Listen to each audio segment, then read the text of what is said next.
يصلح لكم أعمالكم ويغفر لكم ذنوبكم ومن يطع الله ورسوله فقد فاز فوزا عظيما. إنا عرضنا الأمانة على السماوات والأرض والجبال فأبين أن يحملنها وأشفقن منها وحملها الإنسان إنه كان ظلوما جهولا.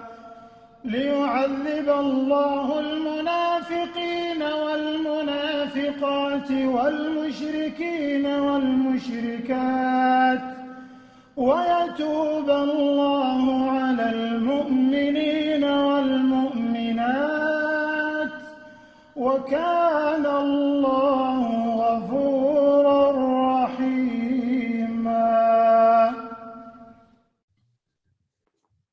Auzubillahi minash-shaytanir-rajim. Bismillahir-rahmanir-rahim. Wassalatu wassalamu ala Rasulullah.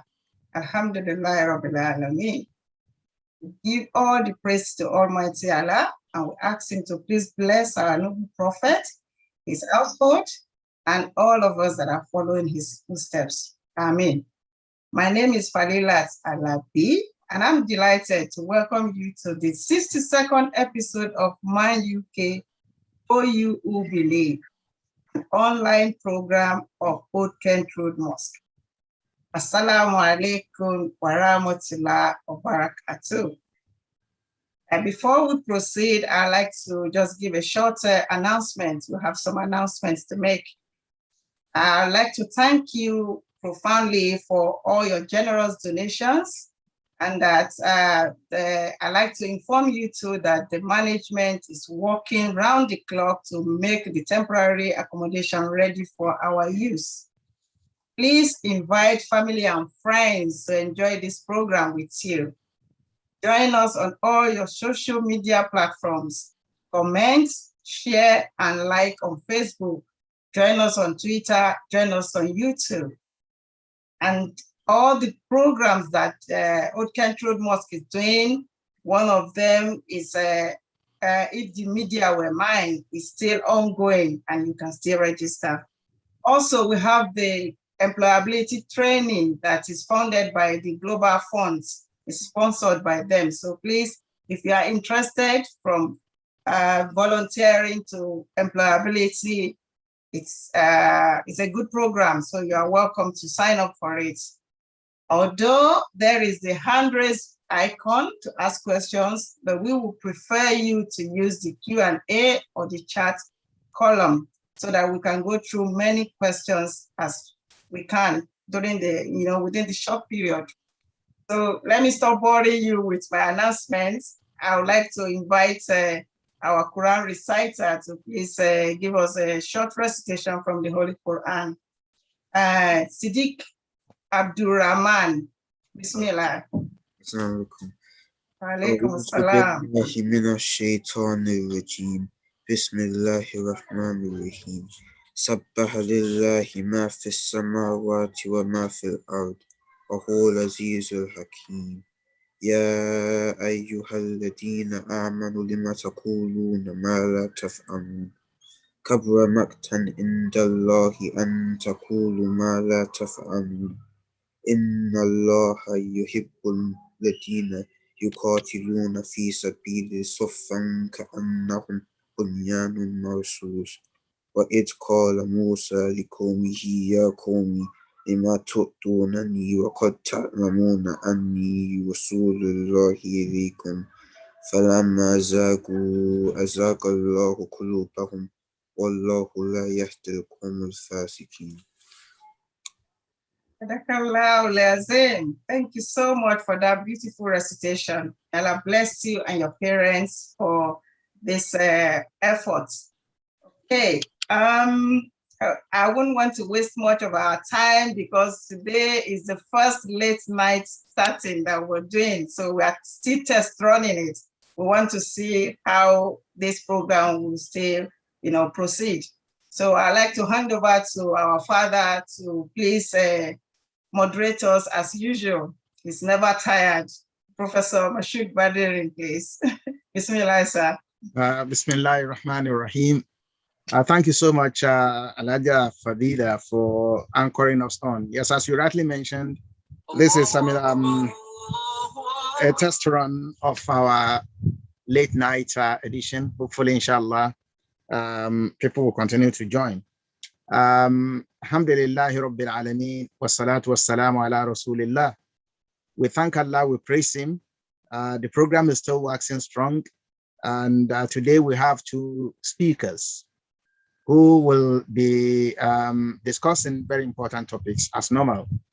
The first speaker, I'm really very privileged to introduce her. She is Dr. Ganiyat Tijani Adele. She had her bachelor's degree in mass communication from the University of Lagos. And although a journalist, she has really been involved in Islamic work, dawah activities. She was editor of Sister Circle in her second and third year in the university, and she was the Amira of the Muslim Student Society of Nigeria in her final year. She finished as the third best graduating student in her department. And she also participated in MCAN, we all know Muslim Corpus Association of Nigeria, during her NYSC in Bauchi State, and also wrote diploma in advertising exams. She was the best graduating student in Nigeria in 2007 for the Advertising Practitioners Council of Nigeria exams, APCON. She also won up to 10 academic awards at the induction. Dr. Ganiyat Tijani Adele also attended the NTA Television College in Jos, and she had a distinction actually in basic television production course. After that, she did a master's in mass communication from University of Lagos and has worked as graduate assistant department during her studies before she joined Voice of Nigeria, where she covered Ghana's presidential election in 2008. And she also won, some Commonwealth awards for her broadcasting work. She joined the Lagos State University in 2009 as a lecturer in journalism and Department of School of Mass Communication, where she currently works. So she's currently a lecturer at UNILAG. She obtained a PhD in Media and Communication from De Montfort University, Leicester in UK here. She is also a certified marital counselor, and she has helped to keep many clients' homes and has given lots of physical and online lectures on marriage. She is doing a postdoctoral, she's a postdoctoral fellow with an organization called Dubawa. Dubawa is a fact-check organization where you check false information. We know false information are circulating now so much on social media. So Dubawa is an indigenous Nigerian fact-check institution. She's doing a postgraduate, she's a postgraduate fellow there now, where she also research information disorder. Dr. Ganiyat is happily married and blessed with kids. Now we'll go to detail to show that, we bring us quality guest speakers and also to motivate, our youth particularly, to be able to follow, to be able to also try to do well, particularly if they see people of their own caliber, particularly our sisters doing well, it motivates others to do well too. So Dr. Tijani Adele will be speaking to us today on a very important topic, tawakkul, that is trusting in Allah. It's a very, very important topic. And we pray that Allah will make it easy for her. Thank you so much, Dr. Tijani Adele, for your time. May Allah count this as part of your good deeds and put it in your Mizan al-Khair, inshallah. The second speaker is also a very well-grounded and established journalist. She's in-house. Many of us know her very well. She is our sister Rashidat Adeyinka Adilowo Hassan. She's one of the directors of Dean for Real Communication, a community interest company registered in the UK. She also does a lot of Islamic work. As we know, she's an Assistant General Secretary of the Muslim Council of Britain, MCB, and pioneer lead of the Proudly Muslim and Black project of the MCB.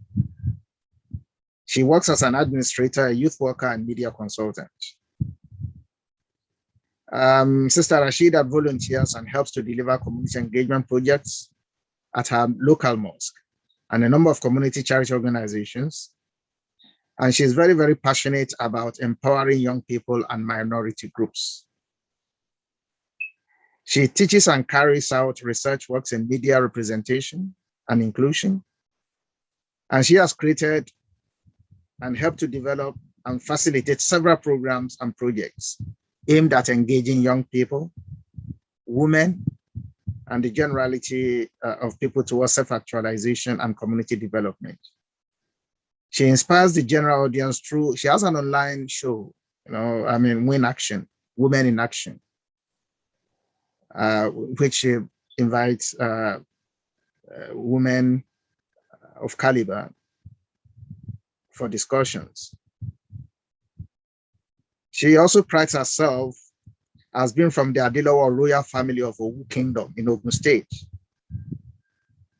and Isheri Olofin Royal House in Lagos State. And this is probably one of the reasons behind her commitment to community building. She worked as a lecturer of mass communication in both state and federal institutions of higher learning in Nigeria before she relocated to the UK. And presently, she's a project coach for an EU Solidarity-sponsored youth skill acquisition project tagged If the Media Were Mine. I've been introducing If the Media Were Mine on this program for a while. She's the brain behind it. And this is a program under the auspices of Man UK Old Kent Road Mosque. She holds a BSc and a master's degree in mass communication, also from the University of Lagos. She's also married with children. She will be speaking to us today on empowering Muslim girls. That is keeping the balance. It's important. She has a passion for, as we said, empowering Muslim youth, particularly the girls. So Sister Rashida, thank you so much for your time, for all the work you do within the community. May Allah put it in your mizan al-khair and reward you. Amen. As we normally do, Dr. Ganiat will be speaking for 25 minutes on Tawakkul. And after that, Alhaja Rashida will be speaking for 15 minutes. And we have plenty of time for questions and answers, inshallah ta'ala. So without taking too much further time, let me hand over to Dr. Ganiat. Bismillah.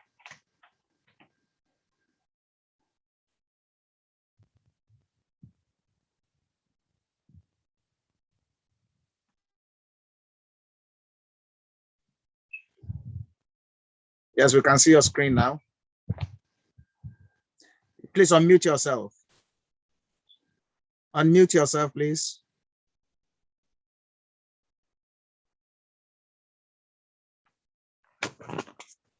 Okay, that's fine. Can you hear me now? Yes, we can. Bismillahirrahmanirrahim. Wassalatu wassalamu ala ashrafil mursalin Sayyidina Muhammad sallallahu alaihi wasallam wa ala alihi wa sahbihi ajma'in. I give thanks to Almighty Allah for giving me this opportunity to earn His reward, and I thank you very much for inviting me. I pray that this short talk serves as a guide for me and as a reminder for all of you, and may Allah make it an ujah for us and not against us. I'm very excited to talk about Tawakkul, because Quran 65 verses 2 and 3 is one of the verses of the Quran that I cherish so much, and they have actually helped me in dealing with the life struggles that are natural, that will surely come to everyone who is existing. And I just want to use the opportunity to remind myself and also everyone that is here today so that we can take benefit of the mercies and blessings that Allah has bestowed on us as believers. So what did Allah say in these verses that make them mean so much? Allah says, "A'udhu min shaitanir rajim, wa man tawakkal 'ala Allah fa huwa hasbuh, inna Allaha balighu amri, qad ja'ala Allahu li kulli shay'in qadara." That whoever puts his trust in Allah, Allah will suffice him. Allah will make a way for him to come out of every difficulty and provide for him from sources he does not expect. In life, we can't have everything. No matter, our race, our status, our educational background, our skills, there will be times that we are going to be tried in our health, in our means of sustenance, with our families, with our loved ones, in so many ways. And when times like this come, it's normal as human beings for us to be depressed, for us to be confused, for us to be anxious. And it is in times like this that Shaitan tests believers, and it is in times like this that Shaitan deceives believers, because Shaitan has already lost hope. I mean, he doesn't worry about people who are not believers, but he worries a lot about people who already believe in Allah. And so the times of trials are the times that he tries to come back to see whether, he will be able to gain our soul for his, for the hellfire. And that is why as Muslims, we have to be very, very careful, especially when we are being trialed. And trials can come in different ways. Sometimes they can come with, challenges. That's what we all think about when we think about trials. But this is not always the case. Sometimes, the mercies and blessings that Allah gives us can also serve as trials. And this can, this is even for me, this is more challenging, because when people are going through difficult times, they recognize that they are being trialed. But when Allah is blessing people with wealth, with children, with status, position, authority, a lot of times we are not aware, we don't think, we're really not conscious that Allah is testing us, and most people are bound to fail because of this lack of consciousness. Now, when we're talking about tawakkul, what does tawakkul mean?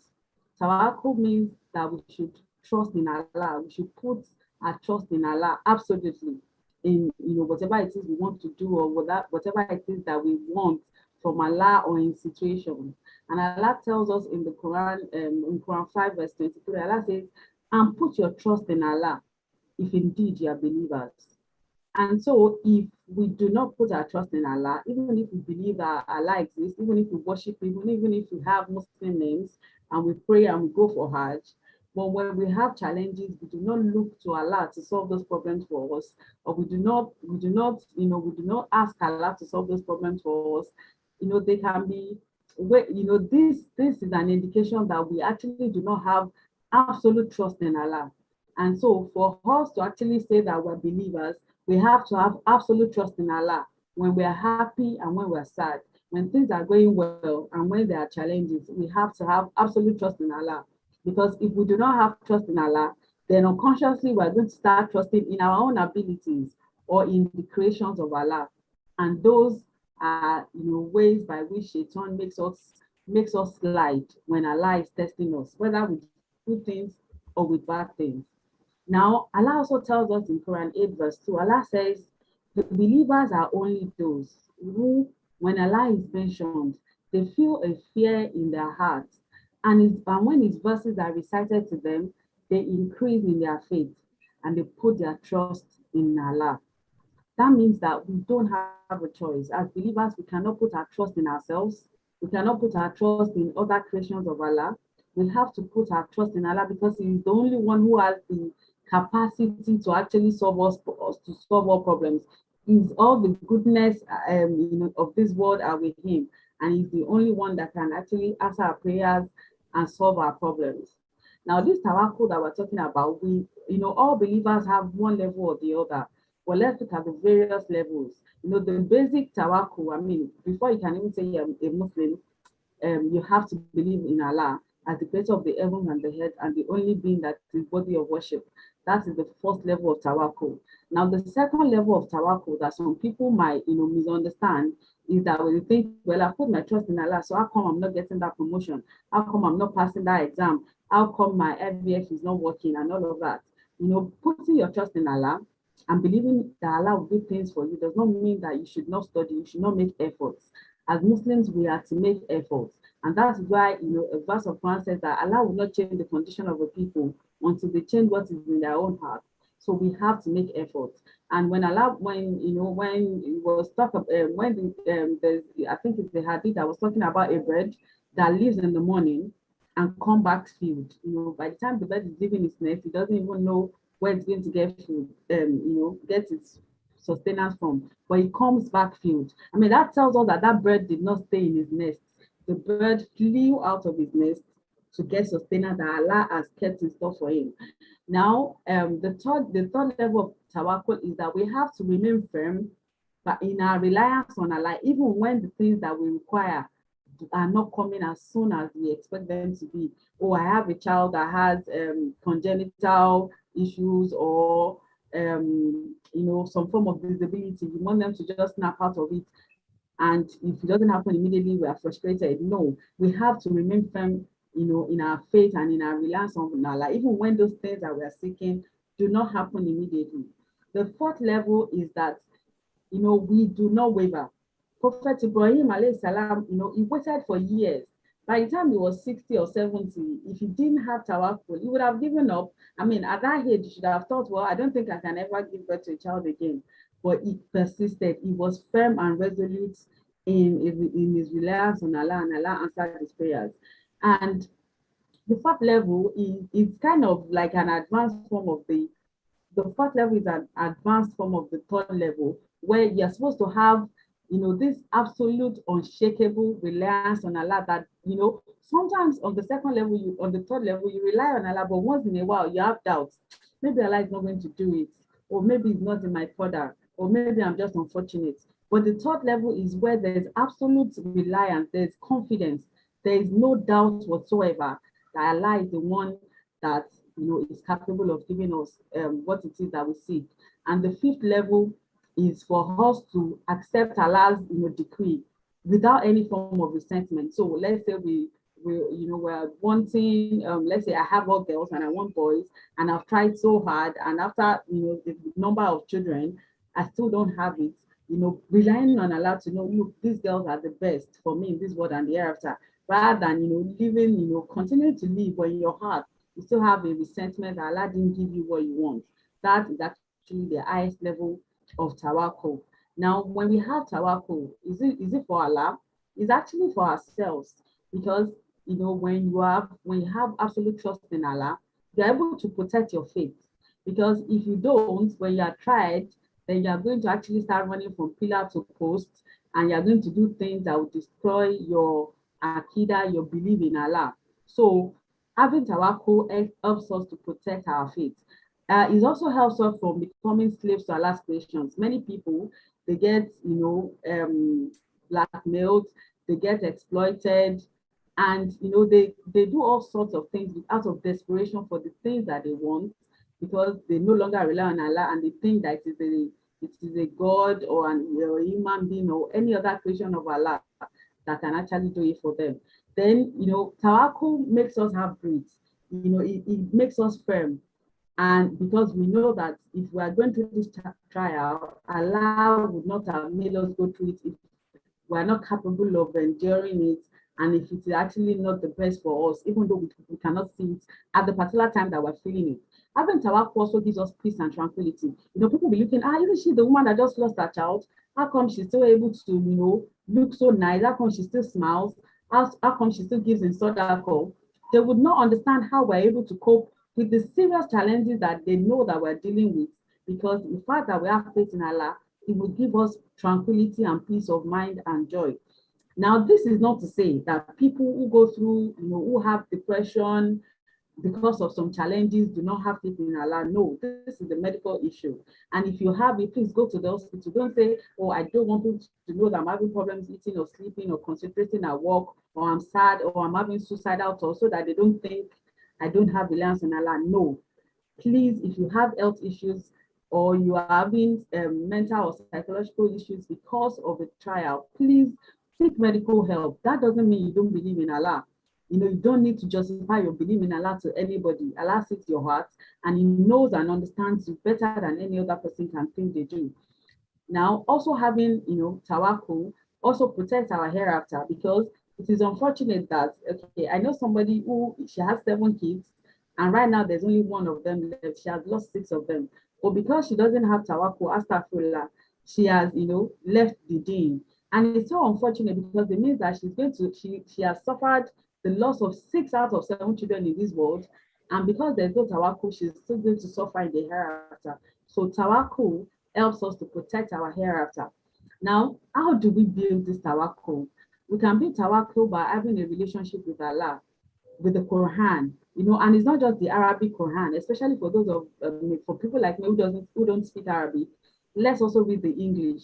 We are going to be having a constant conversation with our Lord, and He's going to help us in dealing with the challenges of life, whether they're even positive trials or negative trials. Then we also have to supplicate a lot. A lot of time we are so worried about things, we are so sad. But if we actually think about it, we haven't actually sat down to directly ask Allah to help us to solve these problems. Please let us always pray to Allah for the things that we want. Allah sees our hearts, yes, He knows your mind, but He wants us to supplicate to Him. Now, let us also be in the company of the believers. If you're in the company of the believers, they are not going to ask you to go and do something that is a form of shirk because you are going through challenges. They are actually also going to remind you of the words of Allah. But if you associate with people who do not have the faith in Allah, when you are going through trials, they are going to definitely lead you astray. So please let us remain in the company of the righteous. Then we have to make a lot of effort. You have to do everything that is humanly possible to solve your problem, but leave the outcome to Allah. Know that your own is to make efforts, but Allah is the one that's going to determine the outcome of what would eventually happen based on what you are dealing with. Then let us also have positive thoughts of Allah. Let us not say things like, oh, what have I done to deserve it? Oh, Allah, do you hate me? Or, okay, how come you are giving everybody and you're not giving me? Let us have positive faith in Allah, that Allah knows what is best for us and is actually doing this so that we can actually have the best in this life and the best in the hereafter, even though we might not know and understand it. So we should also, another thing that can help us build tawakkul is to always think about Jannah. Because if we are always thinking about the fact that there's a hereafter, there's a day of judgment, no matter how challenging the problem is, it's going to prevent us from doing anything that is wrong or halal or haram, just because we want to get out of the difficulty that we might have found ourselves in. I pray that Allah subhanahu wa ta'ala should make it easy for us. I pray that Allah does not test us beyond our capacity.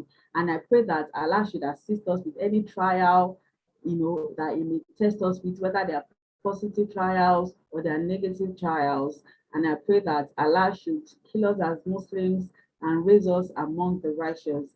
Amen. Now, I would like to actually, point out some things. And this is the fact that one of the things that makes tawakkul difficult for people is sometimes because we compare ourselves to other people. Oh, she has that car, she has this kind of children, or she has this kind of marriage, and then we think we must have it. And sometimes it makes tawakkul difficult, not because we can't even deal with the trial that Allah, has placed on us, but because we're actually comparing ourselves to other people, not knowing that even though that person you're comparing yourself to, she might not, or he or she might not have the problem that you have, but they may have some other problems that even you would never pray to have. And I'd like to end this discussion, with a narration of the story of Khidri. Khidri was, a companion of Prophet Musa alayhi salam, and he was poor, and he was always begging the Prophet to, ask Allah to grant him wealth. And after a while, the Prophet Musa alayhi salam prayed to Allah to grant Khidri wealth, and he became wealthy.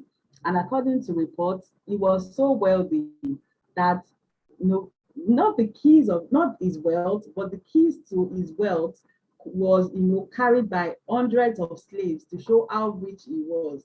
And then after he became rich, he didn't want to give the zakat. And eventually Allah caused the earth to swallow him. But before that, you know, people, other believers who didn't have as much money as he had, were thinking that they wanted to be like Kidri. But eventually, after he ended the way he ended, of course, nobody wanted to be like Kidri. So that is why it is really important that while we see Muslims and people and we appreciate them, it's normal to, okay, look at the things. For instance, there's a sister that memorizes the Quran. You can, yeah, you can emulate her and let her be a motivation for you to do the same. But we should not envy people in such a way that we become ungrateful for what Allah has given us, or we allow it to make, you know, dealing with our own trials or challenges or context in a very, very difficult for us, and in a way that can actually destroy our faith, because we do not know, you know, what other problems those people are going through. And if we wish for their lives and allow it to deal with the problems that they're going through, it might even be worse than what you're currently dealing with. So envy and jealousy are also things that make tawakkul very, very difficult for us. And it's really very important that we try to, you know, you know, avoid them as much as possible, so that we can appreciate the things that Allah has given us, and we can, you know, we do not allow envy to affect us. Another thing is that we need to look at people who are below us, so that we can be grateful to Allah, rather than always looking to people who are above us. And it's also important that when we have challenges, that we speak to people who have faith, and we do not broadcast our challenges to people who are going to make it look like, you know, it is horrible, and that we don't have to, you know, we don't have to be pious to remain as Muslims, that we can do whatever it is that we can do. I heard a woman saying that, oh, that if a person were to commit shirk for the sake of children, that even God would understand. As Muslims, we know that we're not in this world just for children or for wealth or for anything, and there's nothing absolutely is worth losing our akida, our faith, and our hereafter for. And I would also like to say that the importance of surrounding ourselves with people who are righteous is because when we have negative challenges, people know and they can advise us. But when we have positive challenges, it is only people who are righteous that are going to be able to tell you, oh, because of this wealth, because of this blessing, you are becoming, you know, lazy about your worship, or your attitudes, your character are no longer being, your attitude and character are no longer as, you know, what it should be of Muslims. So it is really important that surrounding ourselves with people who are pious and who are able to tell us the truth without condemning us, they're actually also, you know, very, very important. And lastly, I would still reiterate the fact that we should make effort to solve our problems. Tawakkul does not prevent us from making effort. And when we are making efforts and we're dealing with things and it's affecting our mental health, tawakkul does not mean we should not be in self-denial about our health. We should seek medical aid. It doesn't mean we do not believe in Allah. It only means that the challenges we're going through are affecting us in ways that we need to seek help from, because our body, our health, you know, we do not own ourselves and our souls. They belong to Allah, and Allah has entrusted ourselves to us, and we're going to give account of how we take care of ourselves. So it is really important that we do not, you know, allow, you know, we do not allow shame to prevent us from seeking the help that we may require when we're going through challenges. Wa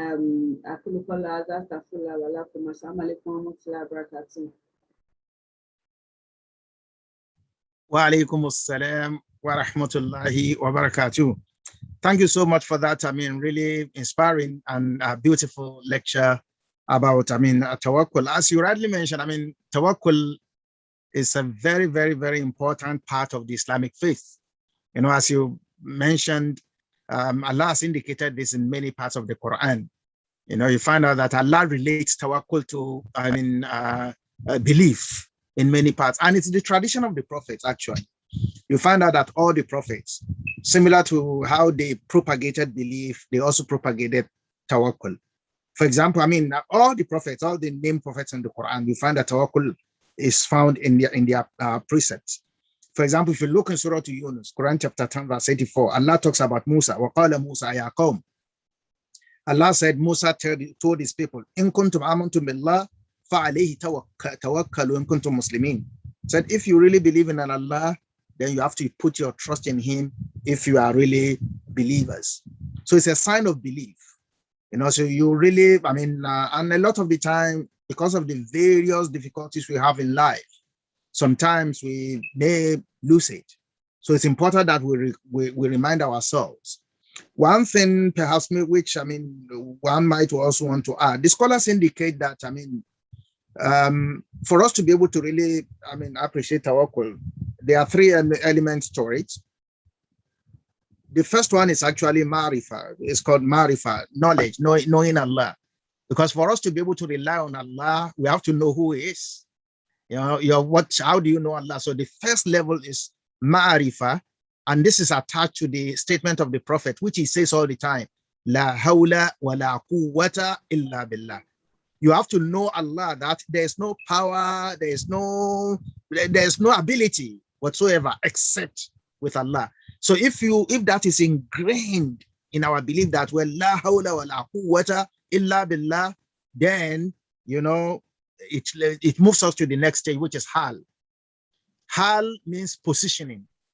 We have to position ourselves with Allah in a way that, you know, we always put, even when, as I mean, Dr. Tijani Allah said, even when you make successes, don't ascribe it to yourself.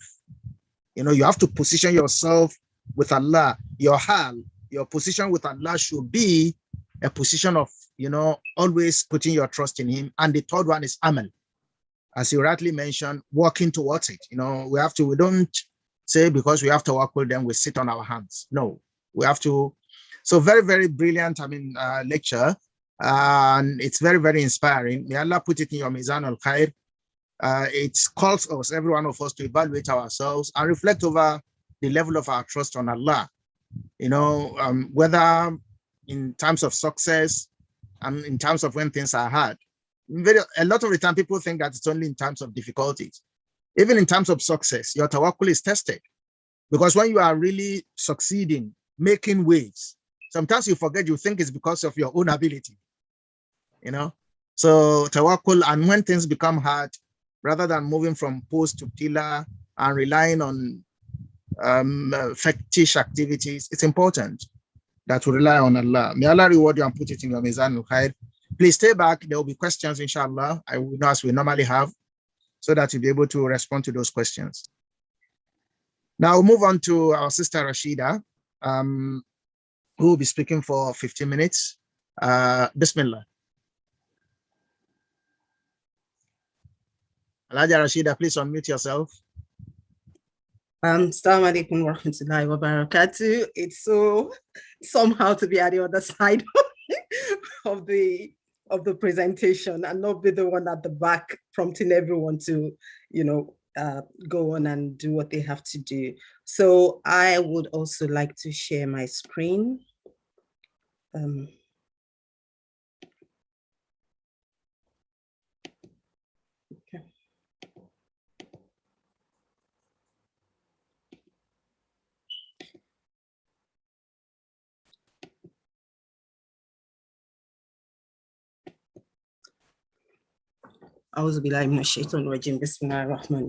So I want to talk to us briefly today about empowering Muslim women, Muslim girls, sorry, and how to keep the balance.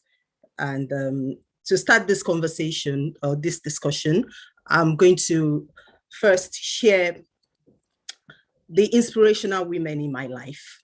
It's very funny because if someone were to ask me who were the people that inspired you and how did you decide on what course you want to follow in life, I'll remember all the companions of the Prophet that I've read about. I'll remember all the women that have taught me at one point or the other. But I've chosen these three women to talk about, in the first instance today, before I go fully into my presentation. The first person is my mom. My mom, people might say, yeah, it's natural. Your mom should be one of the people that inspires you. But the truth is that a lot of time for a lot of girls, that is not actually the case. There are moms who, rather than become inspiration for their children, are actually the ones that make the children want to hide their head in shame, or they are the ones who would have negative influence on their children. But for me, my mom, I chose as one of the inspirational women to talk about, because despite everything that she went through, despite we all go through difficulties, so it's not a new thing that you all go through, that she's gone through one difficulty or the other. And it's not also a big deal that she had to live as a single mother for a long time. But what for me is inspirational is that despite all that, she was still able to impact in us, the 3 children that she had.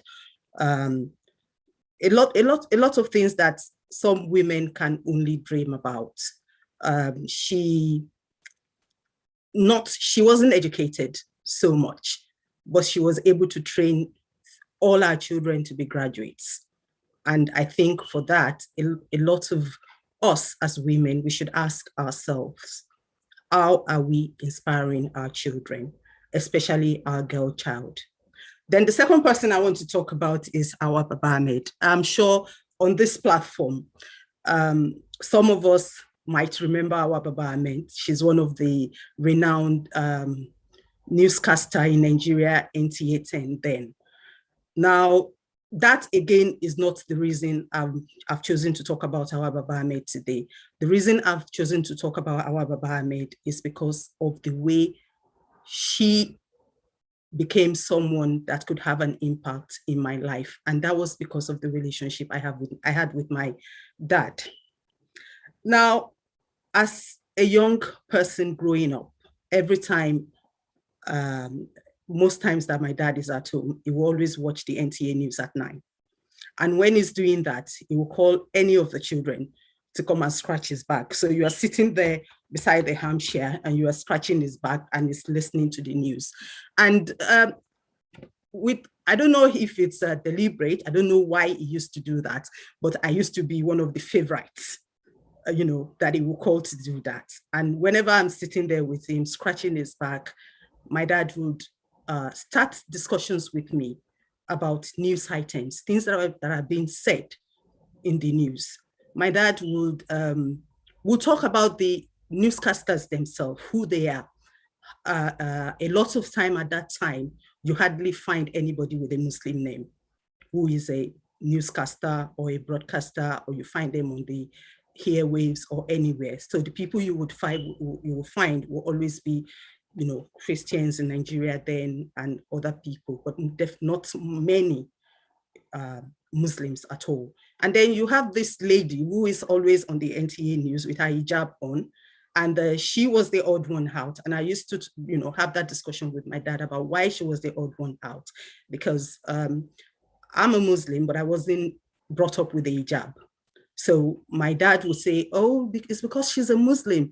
And that used to mean something to me, that because she's a Muslim, that's why she put on the hijab. Although later on, I got to know that even that was a political arrangement, because the hijab is not as if she's a regular user of the hijab, but she, just like the Nigerian political system where you have to do things. So my question in talking about her is, how much are we doing as parents to actually influence our community, to actually do things that our children can look up to, again, especially our girl child? How much are we doing? And it was because I had the relationship, that was a routine that I had with my dad, and it had an impact on me. My question is, what kind of routine do we have as parents with our children to actually inspire them, and make them aspire to be the best they can be? And the last person I'll be talking about is Oprah Winfrey. Now, again, I'm sure it will seem like, oh, it's a natural choice. Oprah Winfrey is well known. She's very popular and all that, but that's not just the reason I've chosen Oprah Winfrey. I've chosen Oprah Winfrey because of the way I also came in contact with Oprah Winfrey. I came in contact with Oprah Winfrey because I was one of those children who enjoyed watching TV. You would always find me in front of the TV, and I would come across, I would see Oprah Winfrey presentation, and although I've never been in contact with her, she's miles and miles, millions of miles away from where I was, but she had an impact on me because I wanted to be like her. Not only did I wanted to be like her, I also saw her as, you know, because then you hardly find a Black person with that kind of influence, you know, in the society. And this was a woman, a Black woman who had the same color as myself and who is, you know, making that much impact. And so I used to, you know, look forward to watching her, and I used to dream that one day I'm going to be that way. Now, why this is significant for my discussion tonight is that that was then when there was no internet, when we didn't have the mobile phone, when, you know, it was just the TV and the cable disc and all those things, yet she could have that kind of influence on me. Now imagine our children today. They have unhindered access to the internet. They see a lot of individuals on their phone, on TikTok, on Instagram, on all the social media platforms that we can think of. And those people are having influence and impact on them. So where are we as parents? How are we helping to guide our children so that, you know, it's not any big deal for them, for instance, for you to ask your child, who is your role model? And your child is telling you, oh, Madonna, I like Madonna because, you know, she's a beauty icon. And you think, oh, but you are a Muslim, how can you think like that? Remember, they have access to all these things. So what are we doing as parents? Now, I just had to do all that preamble because what I want us to do with that is I want every single one of us here to think, to start, you know, talking with our children and asking them, who are the people having influence on them and how can we help them to strike the balance in making sure that they make the best choices. And when we talk about girls and women, how do we define who a woman is? Of course, we talk about the biological and the physical feature of women. So not by nature. So you can say a woman is a woman just by the nature of the fact that, okay, biologically, she's a woman. But also there is the issue of nurturing by the upbringing, the societal values. How are we bringing up our children? What are the societal values that we are instilling in them? Then by characteristics, stereotypical tendencies, you know, people talk, they say, for instance, women talk too much. Now, that is something that even affects because what you say to someone all the time, before they know it, it becomes part of them. So there is those things that we say stereotypically about women, about girls. Oh, Tiliso, you talk too much. Women, they talk. So those are one of the ways we describe and we categorize women. We can talk about women by the culture and the tradition, societal expectation. Women are not supposed to, they're not supposed to be in certain gatherings. Women should not wear certain kind of clothes. Trousers are not meant for women. Women should always be in gowns, you know, and all those kind of things that we put, societal expectation. And these things vary from one society to the other. So when we want to start, and today the world has become very small. So your child is not just, you know, exposed to the societal value of your own culture. They are exposed to much more than that. So how do you help them to strike that balance? And of course, we can define women by their faith and their beliefs. So we have different doctrines, different spirituality, Muslim women, Christian women, you know, all those things that we can, by the faith that they have. And so when you see a woman, the natural way you identify a Muslim woman, you say, okay, easily you can identify her because she's in hijab. But there are women who are Muslims but are not in hijab. So there are different ways that we can define women. Now, of course, I've talked about this. What the question I want to ask here is, what are the determining factor, of who a girl or a woman is? Which one is the overriding factor? Is it their religion? Is it the societal value? Is it just by the virtue of the fact that you are giving birth to as a girl? So how do women balance the varying factor? So that is, keeping the balance. Now, girls, women around the world have certain things in common. Our nature and our nurture in terms of the roles we perform. So you know that, okay, by nature, a woman should be the one giving birth, even though there are people talking about men trying to give birth this day with science and all that. But you know that by nature, it is women who give birth. Responsibility, characteristics, culture, and tradition. Those are the things that, that is common to women across whatever culture. And then there is the rights. So I put question mark in front of rights.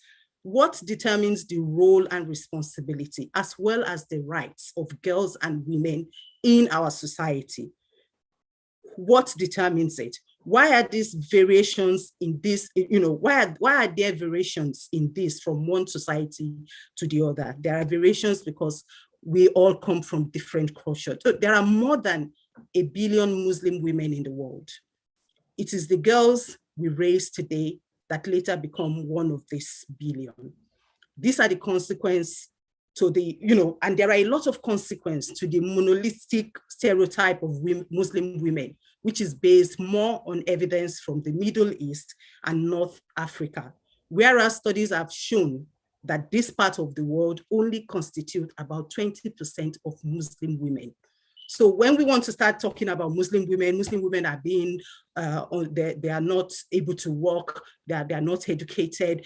Most of these things are based on very, very minute number, of Muslim women compared to the number and the characteristics of women. And of course, like every other society, every other place that you find women, Muslim women in our community also suffer disparity. So you have men being paid more than women, you have unequal gender representation at work, you have constant manifestation of Islamophobia as a misogynistic religious hate crime. So when people talk about when there is hate crime, how many of us are scared for our children to go out, especially our hijab using girls? We are scared, we don't want them to go because they are identifiably Muslim, and if there is any target, they can be easy targets. So how do we instill that confidence in our girls to be able to, go out and still be who they should be?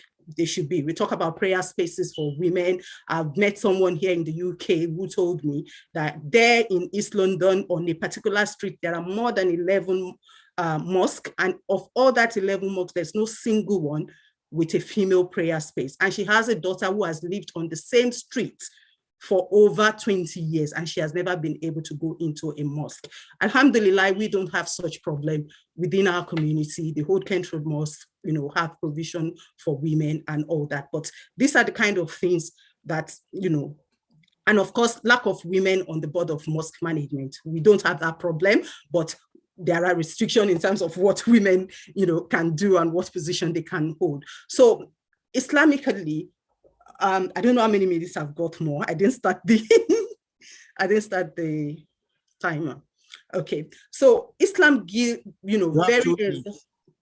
Islam give very exalted position to women in the society, and it's not right for us to want our children to think that just because they are Muslim women, then they cannot, achieve their full potential. Rather, Islam gives them the, opportunity to explore. And when we talk, I think I will just go straight to the, when they talk about women's rights according to human rights. Gender equality is at the very heart of human rights and the United Nations value. A fundamental principle of the United Nations Charter adopted by world leaders in 1945 is equal rights for men and women. Now, this is supposed to be a United Nations a charter, but look at what the Quran says. The Quran says, "O mankind, surely we have created you of a male and a female and made you tribes and families that you may know one another. Surely the most honorable of you with Allah is the most God-fearing, that is the most pious." And the Prophet in his last message to us said, all mankind is from Adam and Eve.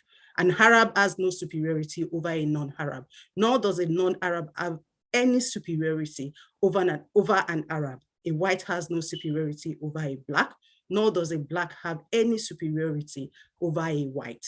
None have superiority over another except by piety and good action. Now, this final message from the Prophet clearly explains that the only superiority that one person can have over another is in piety and good deeds. Because I have just 1 minute, I'm not able to go through everything, but I want to, end with this poem that I've written for our girls, and I hope you have your girls with you and you would say it to them.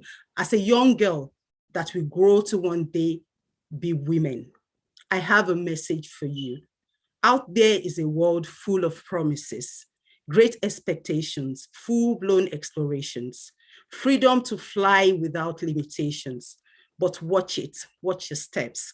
Good grades as well as medals of gold only come to those who are brave and bold. Listen to your inner self.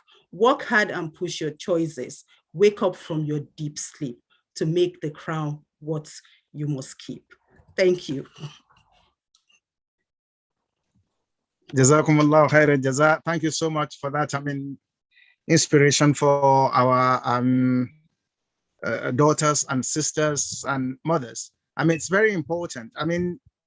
And as you rightly mentioned, it's quite important that we emphasize these things because of the misogyny it exists in our society. It's historical. Things are changing now based on these type of motivations. And perhaps we should remember the hadith of the Holy Prophet Muhammad sallallahu alaihi wasallam. And the Prophet mentioned this, over nearly 1500 years ago. And he was saying it, we find this hadith in Sahih Muslim. He said, anyone who trains two girls, the Prophet said, anyone who trains two girls until they grow up, they are empowered and they grow up. The Prophet said that person will come on Yom Al-Qiyamah in the hereafter. He and I will be like this in Al-Jannah. He said, he and I will be like this. And he joined his two fingers to show that, things are changing, alhamdulillah. Because if you look in Yoruba culture, we have many of these experiences. I have sisters, senior sisters. They never went to school. Our parents will make choices. They will send they will send the boys to school and the women will not go to school. So it's really, but things are changing now. People are better informed. Yet the Prophet had mentioned it. Yet they were very committed Muslims. But they didn't, wherever the Prophet has said that anybody who trains and empowers, two women until they grow up, you and I will be like this in Al-Jannah. So a very easy way to enter Al-Jannah actually is to train your daughters, as the Prophet said. So we need better understanding. May Allah really reward you for that inspiration. I know there will be questions, based on what you've said. But before we go to questions, let's quickly go to the control room for a brief interlude. Control room, please.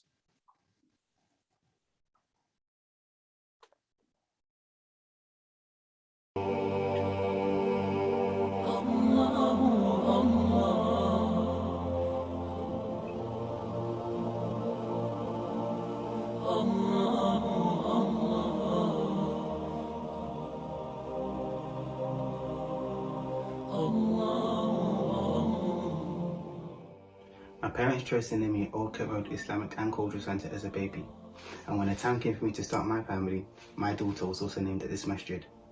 Same as my story, I was also born and named there. I attended Maracas and used to play football after classes with my mates. The Old Kent Road Mosque and Islamic Cultural Center, Man UK, is a community where all Muslims enjoy the bond of brotherhood and the sweetness of sisterhood. Old Kent Road Masjid has played an important role in my spiritual and social development and that of my young family. It is a home, a place of solace for everyone, especially the Muslims of African descent living in London, United Kingdom. This is a heritage we treasure and must preserve for the next generation. We need you to make this dream come true. Kindly donate and encourage your family, friends, and loved ones to contribute towards the rebuilding of our mosque. May Allah bless and reward you abundantly. Allahumma Amin. Please help build our mosque.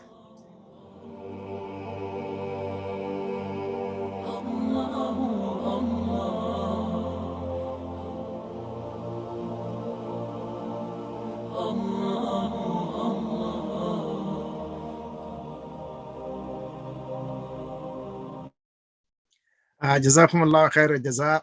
Those clips remind us that the Old Kent Road Mosque and Islamic Cultural Center, the project is still ongoing. I mean, as was mentioned by Elijah Fadila when we started, a lot of work, I mean, physical work has started in the old building. It's going to come down, and I mean, we're going to build a 6-story new building there. So we're still calling for donations, inshallah.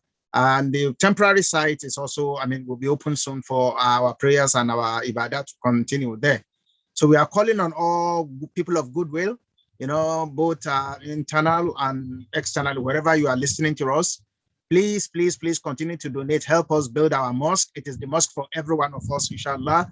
So please continue to make efforts to donate towards it. I mean, very soon we'll be, I mean, we are arranging to have, I mean, series of fundraising events again in order to really move us towards, because as soon as the second phase, the first phase is completed, we don't want to really wait too much before we move on to start the second phase. So please, please continue to donate, and may Allah put it in all your mizan al-khair, inshallah ta'ala. So I mean, we'll start taking questions now, but I mean, perhaps okay, you see, I mean, actually, these are old pictures. It has gone beyond this now. Before let's start taking questions, I will just try to remind the Financial Secretary to start preparing to give us the report of the financial gains from last week to this week, inshallah ta'ala. So questions, please. Are there any questions from the control room for our speakers to respond to? Bismillah. Assalamu alaikum. Wa alaikum assalam wa rahmatullah. The only question here is the one asking about volunteering, and I think this person has been asking for the past 2 weeks, and we've directed them, anybody that wants to make inquiry about volunteering should please contact the Secretariat on 0207 237 0009. That's the only information on the board at the moment. Yes, anybody who wants to, I mean, volunteer in one way or the other. Yes, we've been calling for volunteers, and we do this all the time. Please reach out to the Secretariat so that we'll have a discussion with you regarding which ways you can contribute or volunteer to the project ongoing, inshallah. So, Elijah, can you read out the number again for us, please, for those who wants to contact the Secretariat for volunteering? Yeah, it's 0207 237 0009. And you can do that via the internet to at www.myuk.org. Thank you so much.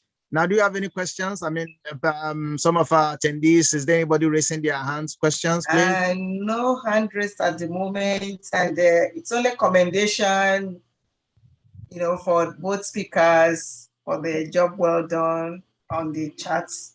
Oh, okay, I see one hand raised now. Okay, Wale. Okay. Please unmute yourself and ask your question. Assalamu alaikum wa rahmatullahi wa barakatuh. Wa alaikum assalam wa rahmatullahi wa barakatuh. I want to first commend the speakers. We pray Allah Azza wa Jalla be pleased with you all Amen. May Allah Azza wa Jalla keep your homes. My Amen. question actually, I have two questions. The first one is to Sister Rashida. Oftentimes, especially for those who are born back in Africa and now we are bringing up our own children here in the Western world, we realize that there's a switch in the role. Boys are getting less confident to express themselves in the public, and this seems to be tilting the balance. Do you suggest we have another balancing of that imbalance? That is for Sister Rashida. Now to Dr. Ghania. Alhamdulillah, I mean, talking of tawakkul, sometimes do we have challenges with the choice of people around us? Would they affect our trust in Allah negatively or positively? Or are we absolutely responsible for our response to challenges in life regarding our tawakkul? Assalamu alaikum wa rahmatullahi wa barakatuh. Alaikum assalam wa rahmatullahi wa barakatuh. Thank you so much for those two questions. So let's take the questions now. Sister Rashida, do you want to take the first one directed to you? Yes, inshallah. I actually agree with you on that point. It is something that has been of concern, but then it's still about what I said earlier.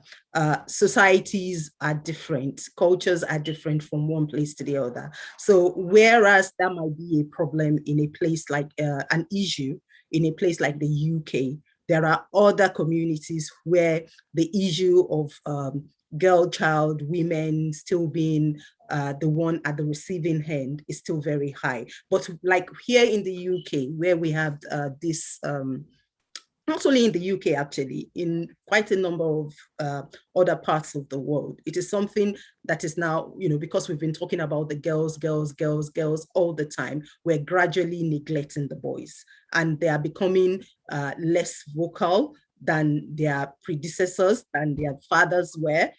They are becoming less ambitious than their, these days boys seem to be like, oh, it's not important, it's whatever I can do that I can do. That's motivation, that thing is not there because gradually we are neglecting them. And aside from that, we're making them feel that because you're a boy, there are just certain things that you mustn't say. What we need to do is to get the balance right.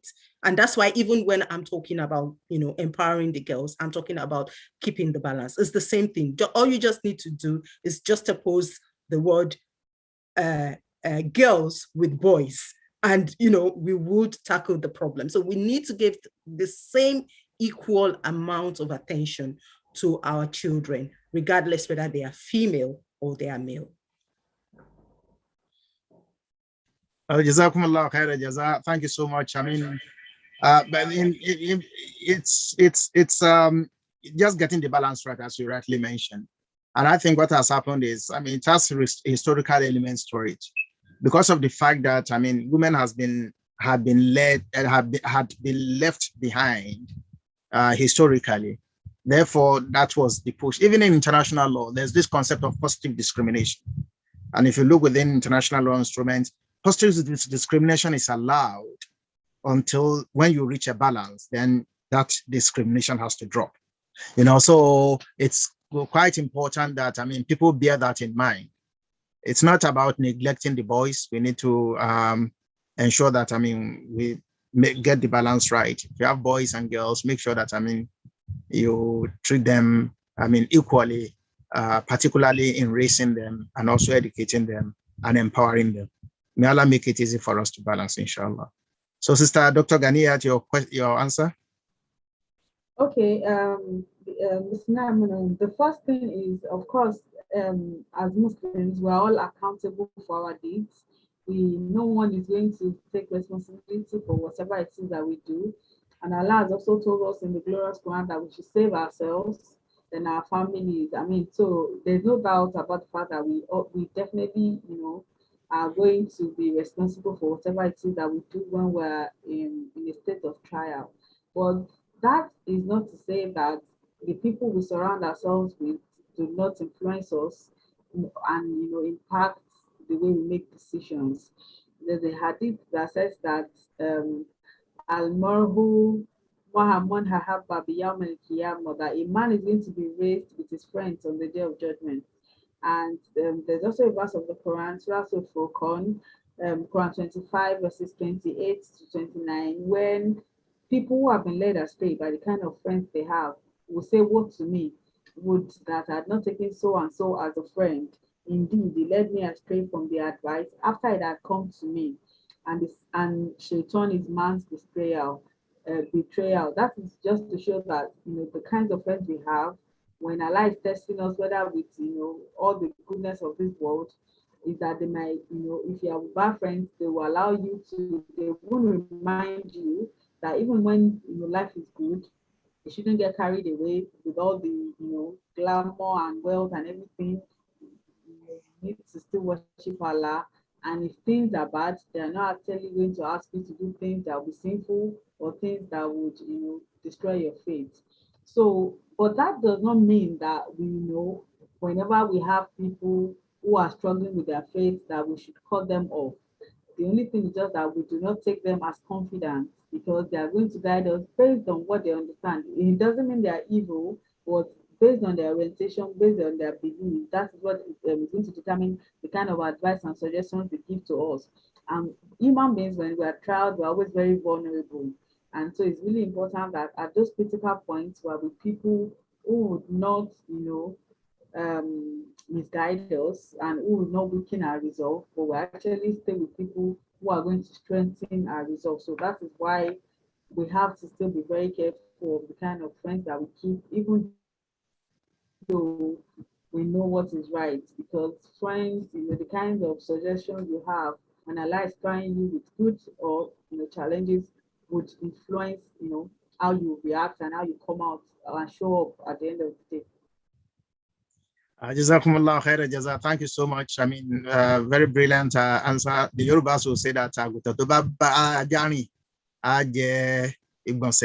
so, I mean, we just have to be, there's something called social construct. I mean, in sociology, whereby, although that's another story completely, that everything that happens to us is not really divine.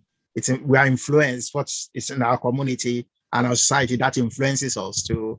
And if you look at it, it does really happen in relation to our environment, and the company we keep influences us to a very large extent. I mean, it's a fact.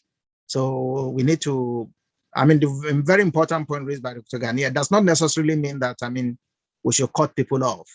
But I mean, we should try as much as possible to influence rather than, I mean, being influenced negatively. Anyone we keep company with. So may Allah make it easy for every one of us. Any further questions, please? Yes, there's one in the Q&A regarding these sayings of Prophet Muhammad sallallahu alaihi wasallam. Do not prevent your women from going to the mosque, even though their houses are better for them. Although I joined a bit late, but the speaker made mention of not having a female praying space at East London Mosque or Eastern UK Mosque. What is Islamic view on this?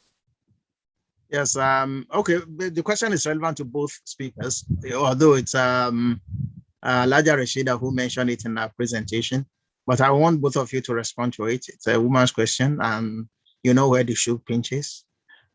So let me start with Dr. Tijani Adeleye here now. Okay, so the hadith, answers the question basically. The Prophet says, praying at home is more rewarding, but that do not prevent the female slaves of Allah from going to the mosque. And what is a mosque? I think a lot of people, I also did my NYC in Nigeria in the north, and it was very difficult for me to also find mosque. And we find that a lot of people think a mosque is just a place you go, perform ablution, observe salat and leave. But that is not a mosque. That's not just, it's just one out of the many things that a mosque is. A mosque is a place where you find, the community of Muslims. And that is why if you look at, Allah has done it such that your daily prayers, you do it in a mosque. On Fridays, you go to a bigger mosque and meet more people for it, the community comes together, because community is very, very important. And it is difficult for a single individual, to sustain their faith, to, to help the Muslim community if they don't know themselves. It is also difficult for the community to come together. I mean, we're talking about hate crimes where ladies are going out or your girls are going out and you're not sure whether they're going to be safe. Now, if we all stay in our homes, how do we come together to, address our problems, seek our rights, exercise our agency? So I think a lot of people, get it wrong when they think it's just Salat, because it's more than Salat. I mean, it is community, it is the future of the Islamic community, the future of our children, and it's a lot more than that. And the Prophet ﷺ was very, emphatic about the fact that you do not prevent women from going to the mosque to pray, even though praying at home is, highly rewarding for them. So I think it's a problem that should be addressed, because these women are the ones who are raising the children. So the future of Islam is actually going to be determined by the quality of our women, and they might not be empowered to actually build that future if we cut them off and prevent them from being a part of the Muslim community. Jazakumullah khaira jaza. Alaja Rashida, your point on that? I would say that Ganiya has said most of the things, but I would just like to emphasize that the mosque is more than just a prayer space, than exactly what Ganiya have said. It is a hub of activity. It is part of the socialization process of the Muslim community. It is where activities are supposed to happen. It is where we're supposed to meet up. It is where we're supposed to bring up our children. And when we're even talking about learning the Quran and Hadith, the mosque is a place for children to do that. And one of the people that are encouraged to actually teach young people are the women, the mothers. So if you keep them at home, how would they be able to do that? And when I was citing the example, I just want to first clarify that it wasn't East London Mosque. It was, the mosque is in East London, the street where there were 11 mosques, on a street. And of that 11 mosques, there is not a single one with a prayer space for women. So, and that is in itself is affecting that community, because that lady that had a conversation with me told me that now a child, knows practically, nothing about Islam, because she's never been inside a mosque, despite the fact that she lives on a street with more than 11 mosques, and her dad doesn't miss a single day, a single, salat in the mosque. And yet now she's struggling to even develop the interest of her child in Islam.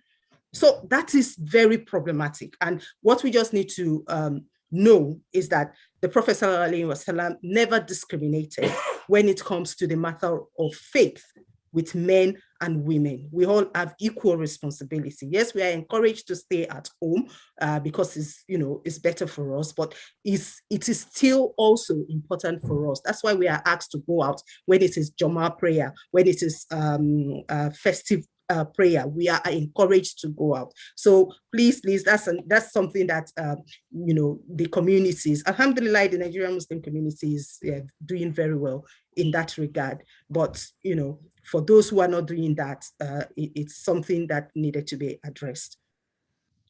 Jazakumullah khaira jaza. The women have spoken. You are muted, sir. I have to concur with everything that you said, inshallah. May Allah reward you. If you look in Surah Al-Ahzab, Quran chapter 33, verse 35, it talks about the believing men, the believing women, the fasting men, the fasting women, the women who remember Allah. So it's very, very important. There isn't anything, there's no evidence anywhere to say that women are prohibited from going to the mosques. It's just a complete misunderstanding of that hadith. So, and as you rightly mentioned, the Muslim Association of Nigeria Mosque and Who Control Mosque opens both for male and female. And even in northern Nigeria, you find out that, there are changes, little changes are coming in relation to that. So may Allah continue to give us, better understanding, inshallah. Now, let me go to the Financial Secretary to give us an update, a brief update on the financial gains, the donations that has come in from last week to this week. Prof, we have 2 hand raised. Yes, we'll be coming. Alajami Bude and So we'll be coming to that. Assalamu alaikum wa rahmatullahi wa barakatuh. Wa alaikum assalam wa rahmatullahi wa barakatuh. Thank you for the beautiful lecture and presentation. May Almighty Allah make it useful for every one of us as we've heard it. So I'll just quickly go into a quick update. I hope you can see my screen, sir. Yes, we can. Good. Okay.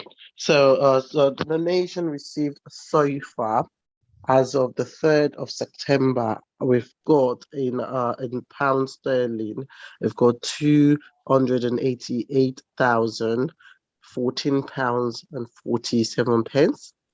In our Nigerian account, we've got an equivalent of 1,117 pounds 73 pence, which gives us a total of 289 pounds 132 289,132 pounds 43 pence. So in terms of the outstanding pledges, we've got a total of 225 pounds. So our reverse shortfall without pledges brings us to a total of 510 pounds 510,867 pounds 57 pence, and reverse shortfall with pledges brings us a total of 496,642 pounds 57 pence. So additional donations received in the account from last week is 960 pounds and 94 pence. May Almighty Allah continue to enrich our pockets. May He, put this as Zakatu Jariyah for every one of us. Thank you very much. Assalamu alaikum wa rahmatullahi wa barakatuh. Wa alaikum assalam wa rahmatullahi wa barakatuh. Financial Secretary, thank you so much for all your hard work and putting the numbers together. May Allah reward you. I have 2 requests. Since we started, this briefing weekly, the weekly additionals has always not been less than 4 figures. So we are in 3 figures today, which is a little bit disappointing, 960. If there are well-wishers in the house who wants to move the 960 into 4 figures, we'll be happy for that. Anyone who wants to take that to the opportunity to do this, to get extra rewards, to move in the 960 into the thousands. Any of us? And just would like to say that, we've still got the currency, the foreign currency account. We've got the US dollars and also Euro account. So if anybody wants to make it in any other currency, we can accept that. That's fine. I will give 50 pounds to the 960 to make it 1,010 pounds, inshallah. So may Allah accept that and put it in our Mizan al-Khair. The second point I want to make is the pledges. The pledges have remained static. I would suggest to the fundraising committee, in conjunction with the secretariat, maybe there's need to put a committee together, to make effort to redeem, maybe a pledge redeeming committee. For over 4 weeks now, it has just remained static, and 14,000 is a lot of money. When people the Quran says, "Inna al-wa'da kana mas'ula." Allah says pledges will be asked for. When people make pledges, they have to redeem it. So, if people are not coming for, people who have made those pledges know. And the Yorubas will say, so if people have made pledges up to 14,000, it's a lot of money. And we have responsibility because, and when the Quran says, "Inna al-wa'da kana mas'ula," that is, pledges will have to be redeemed. We also have to make effort to ensure that it is redeemed. So I'm making a strong suggestion maybe a small committee, maybe of 3 people who will be pledge redeeming to try and follow up on this 14,000 and try to redeem it, inshallah. So may Allah make it easy for us. We couldn't be complacent on that, inshallah. Thank you very much, sir. And I think, this is something that we really appreciate you touching upon. As I mentioned in 2 weeks ago now, in the Aslat that we normally do, where sometimes when we've reached out to our members to, just remind them of their pledges, we've been faced with some challenges and some difficulties whereby people have, blatantly said that, it's a pledge. It's not like a pledge is a busy. So I mean, maybe now that you said it, so it's very, very important. I mean, when we said that that committee is set up, I mean, they'll be given terms of reference in relation to how to do it. I mean, anybody who makes a pledge and believes that it's not owing, no, it's a debt. So may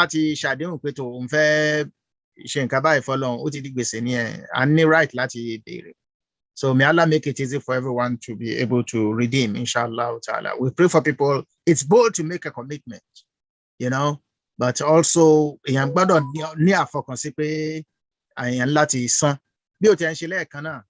bit by bit, be committed to it to ensure that, I mean, we pay them. May Allah make it easy for every one of us.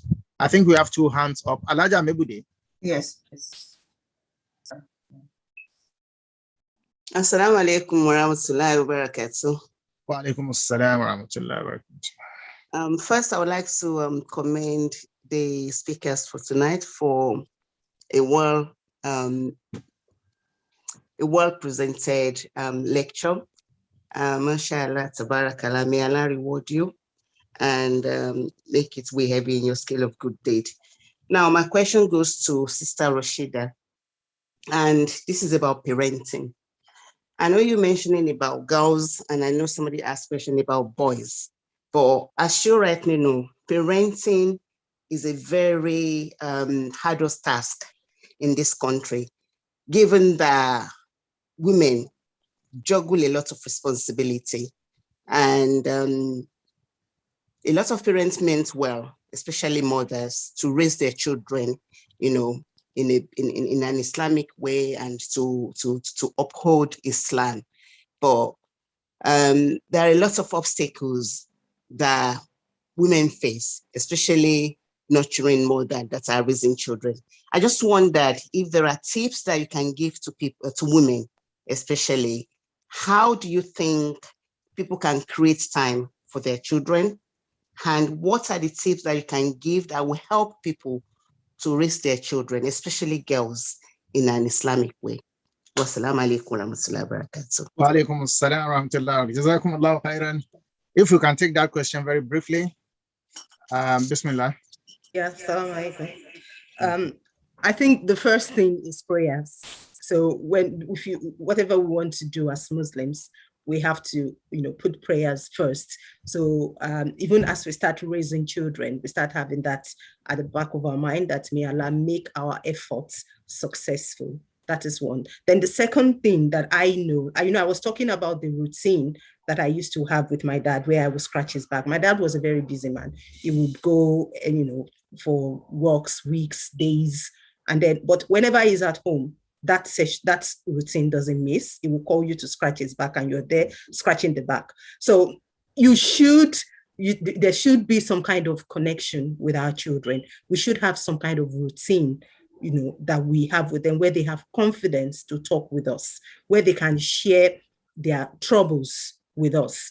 When they're not able to share their troubles with us, then they will take it out. And especially nowadays that they've got the social media at the tip of their fingers, all they just need to do is pick their phone and they are on to somebody or someone that you don't know. So there is a need to have that routine, especially for those of us who are very busy with our schedule.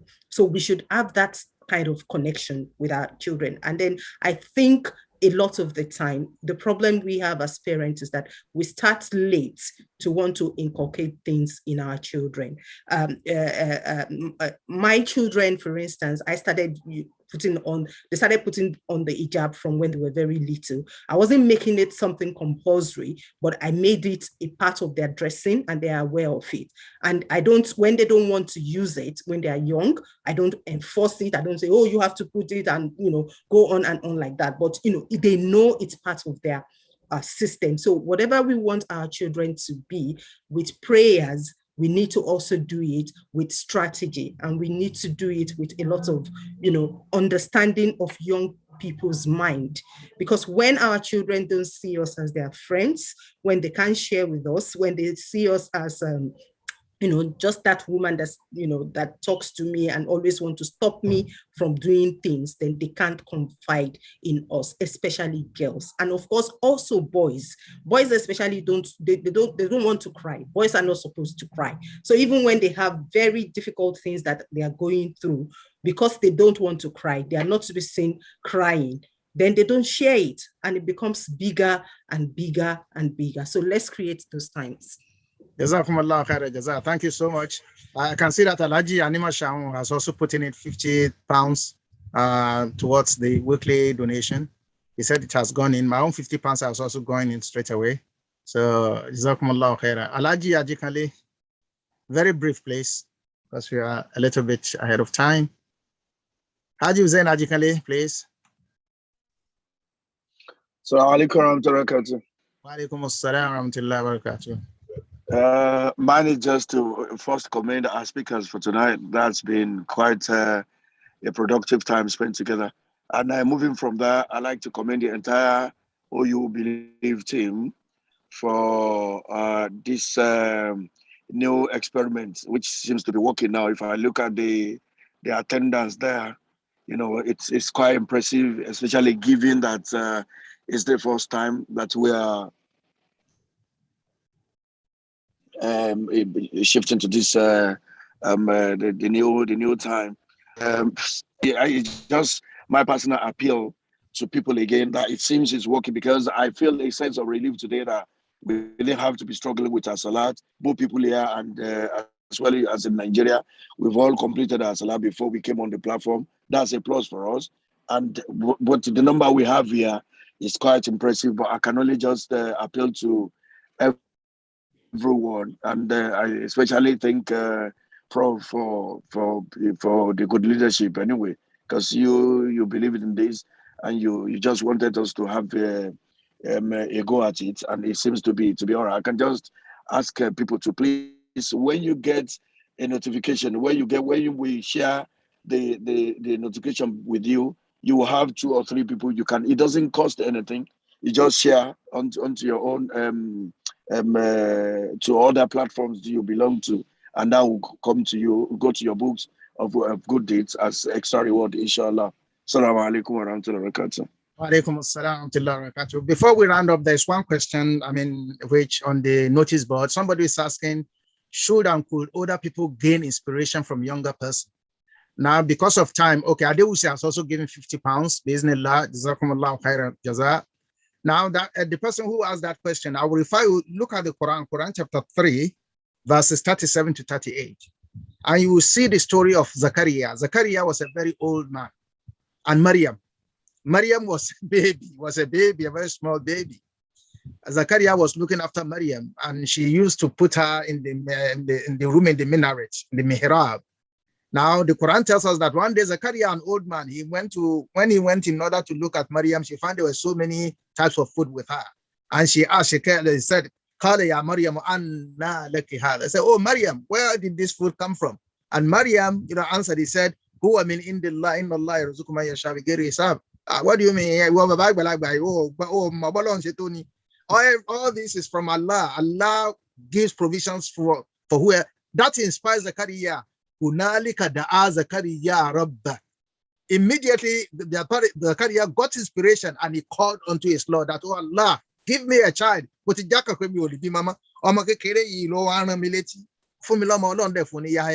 So, inspiration can come. It's not only the other way around. There are some very young children that gives old people inspiration. So reflect over Quran chapter 3, verses 37 to 38.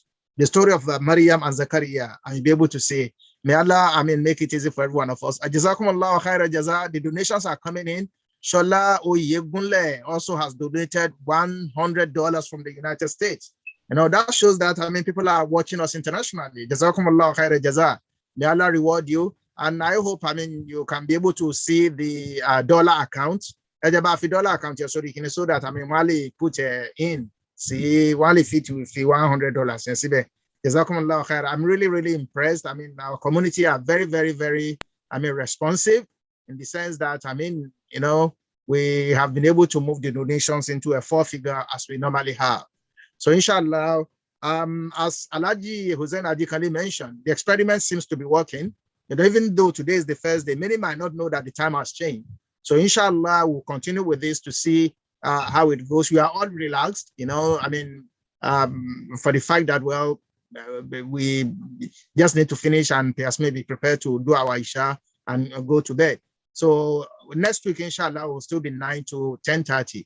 And may Allah continue to reward us and make it easy for us and put this in our Mizan al-Khair. It's great work that we are doing, and we should keep it up. And we pray that, Allah will continue to inspire people to really, contribute to the fundraising that we are doing. Now, the OU who believe today will be in Surah Al-Hajj, Quran chapter 22, verse 77.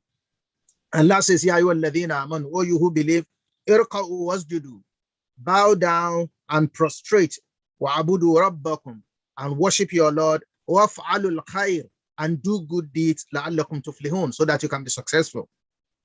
So look at that provision, Quran chapter 22, verse 77. That's the, inspiration, O you who believe, for us this week.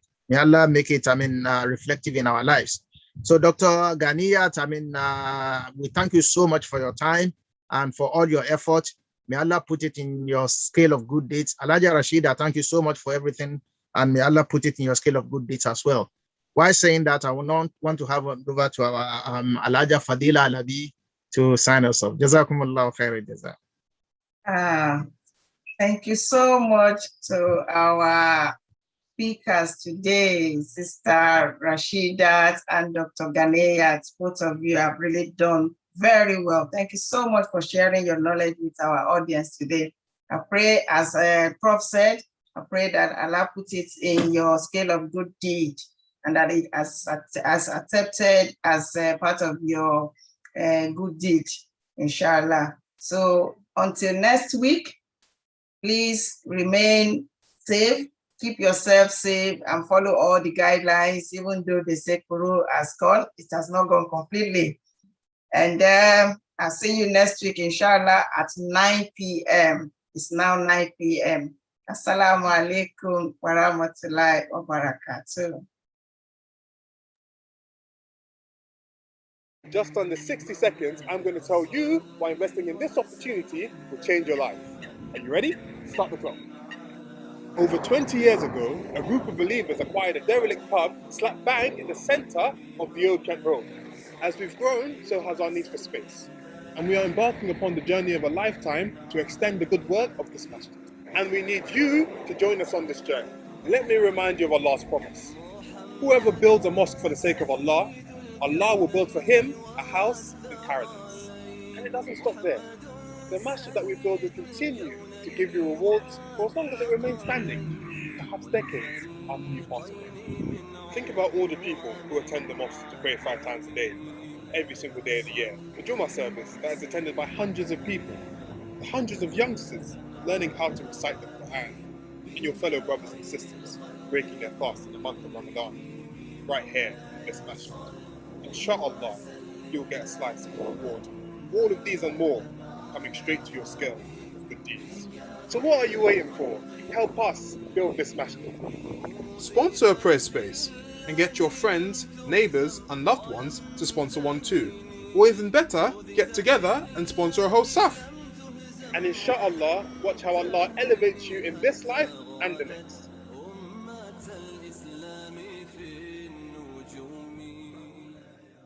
يا أيها الذين آمنوا اتقوا الله وقولوا قولا سديدا يصلح لكم أعمالكم ويغفر لكم ذنوبكم ومن يطع الله ورسوله فقد فاز فوزا عظيما. إنا عرضنا الأمانة على السماوات والأرض والجبال فأبين أن يحملنها وأشفقن منها وحملها الإنسان إنه كان ظلوما